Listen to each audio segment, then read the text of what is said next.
दादी माँ की कहानी। एक समय की बात है। एक गांव में एक गरीब बुढ़िया रहती थी। वह पूरी तरह से अकेले रहा करती थी। उसका कोई भी नहीं था, न बाल बच्चे, न कोई रिश्तेदार। सुबह शाम लोगों के छोटे मोटे काम किया करती थी, जिसके बदले लोग उसको पैसे, अनाज या खाने पीने का सामान दे दिया करते थे, जिसको खा पी कर वह अपना जीवन बिताया करती थी। वह अपने जीवन में पूरी तरह से संतुष्ट थी। उसे भगवान से किसी प्रकार का कोई गिला भी नहीं था। दूसरों के सामान के कारण बुढ़िया का घर पूरी तरह से सामानों से भरा हुआ था।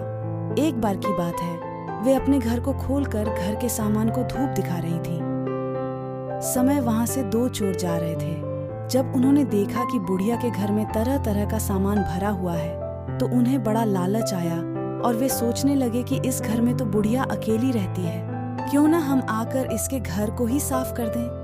माना कि सामान पुराना है, लेकिन कुछ तो पैसा मिलेगा और ये बुढ़िया अकेली हमारा कुछ बिगाड़ भी नहीं पाएगी। चोरों ने बुढ़िया के घर को अच्छी तरह से देख लिया और समझ लिया कि उन्हें किस तरह से बुढ़िया के घर की सफाई करनी है। उसके बाद चोर अपने घर वापस चले गए। बुढ़िया बेचारी को सपने में भी ये ख्याल नहीं आया कि उसके घर में भी कभी चोरी हो सकती है, क्योंकि उसके घर में तो खुद के उसके कपड़े तक उसके नहीं थे। सब कुछ गांव वाले उसे दिया करते थे, जो वह अपने घर में रख लेती थी। खैर, कुछ दिन बीत गए और एक दिन रात में चोर अपने दो साथियों को लेकर बुढ़िया के घर पहुंच गए। कमाल की बात यह थी कि उस दिन सरपंच ने बुढ़िया को चावल, दूध और चीनी दी थी और बुढ़िया बहुत खुश थी। बुढ़िया ने खुशी खुशी अपने लिए खीर बनाई और खीर बनाकर वह उस खीर को चूल्हे पर रखकर सोचने लगी कि अभी तो खीर बहुत ही गर्म है, जबकि थोड़ी ठंडी हो जाएगी तब आराम से खाऊंगी, और अपने बिस्तर पर लेट गई और खीर के ठंडा होने का इंतजार करने लगी। लेटे लेटे उसे नींद आ गई और वे सो गई और जोर जोर से खर्राटे लेने लगी। चोर बाहर खड़े थे। बुढ़िया के खर्राटे की आवाज सुनते ही उन्होंने सोचा कि चलो, अब रास्ता साफ हो गया और अब हम आराम से बुढ़िया का घर साफ कर सकते हैं। वह सब जल्दी जल्दी आकर बुढ़िया के घर में सामान तलाशने लगे।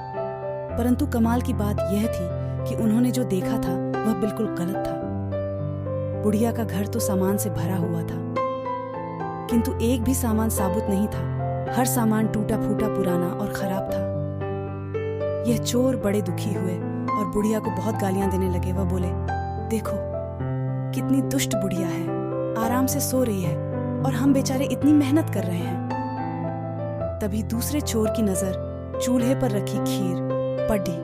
गरम गरम खीर को देखकर चोर ने कहा, चलो, बुढ़िया के घर कुछ और नहीं मिला तो कम से कम खीर तो है।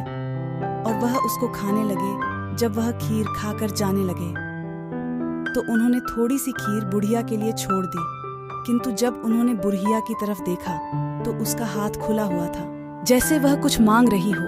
साथ ही उसका मुंह भी खुला हुआ था, जिसे देखकर चोरों ने सोचा कि बेचारी बुढ़िया लोगों से मांग मांग कर अपना जीवन बिता रही है।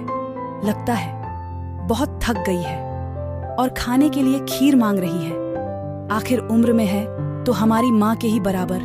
और बिना कुछ सोचे समझे गरम गरम खीर बुढ़िया के मुंह में डाल दी। गरम गरम खीर मुंह में पड़ते ही बुढ़िया जोर से चिल्लाई, हाय दिया, मार डाला, मार डाला, मार डाला। बुढ़िया की चीख सुनते ही चोर डर के जल्दी जल्दी छुपने लगे।